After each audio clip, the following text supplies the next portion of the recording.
ఇప్పుడు ఒక టాపిక్ మాట్లాడదాం. నేను అడిగిన క్వశ్చన్స్ కి ఆన్సర్ చెప్పు. నీ ముద్దు పేరు? గబ్బా. ఎందుకు? బాగా లావు ఉన్నాయి కదా అందుకే. మా అక్క చిన్నప్పుడు మస్తు లడ్డుగా ఉండే, అందుకే గబ్బా అని పిలిచేది. నా ముద్దు పేరు సోని. సోని. ఎందుకు? సోని అంటే బంగారం. ఓకే, చిన్న బిడ్డను కదా అందుకే బంగారం.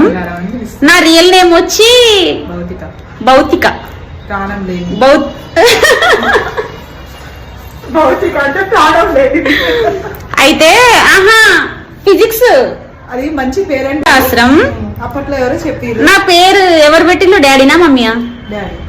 ఎందుకు పెట్టిండు? దానికి మీనింగ్ తెలియక సడన్ గా. ఇప్పుడు నీ పేరు కవిత. ఎందుకంటే అప్పుడు మా డాడీ ఫేవరెట్ హీరోయిన్ అంట. రాధ కాదు, కవిత హీరోయిన్. రాధా నాకు సత్తమ్మ చెప్పింది. రాధా హీరోయిన్, రాధా లెక్కుంటా అని అట్లా పెట్టుకున్నాను. రాధ లెక్కుంటే రాధా అని పెట్టాలి, కవిత అని ఎందుకు పెడతాడు? కవిత అని పెడితే అన్నట అన్ని పేర్లు పెట్టి పిలిచిన. మరి నాకు సత్తమ్మ నాకు ఇట్లా చెప్పింది. మా అమ్మ మనిషికో తీరు చెప్తా. డాడీ ఫేవరెట్ హీరోయిన్ కవిత హీరోయిన్ ఉంటది కదా, ఇప్పుడు పొలిటీషియన్. అందుకే ఆమె పేరు అక్కకు పెట్టిండు అన్నది ఒకసారి. రాజకీయాలు ఉంది కవిత హీరోయిన్ ఉంది. మళ్ళీ వీడియో నా పేరు భౌతిక అని ఎందుకు పెట్టిల్లు? భౌతికకి మీనింగ్ తెలియదు, డిఫరెంట్ గా ఉందని పెట్టిరు కానీ తర్వాత అయ్యగారు చెప్పిండు భౌతిక అంటే ప్రాణం లేదని.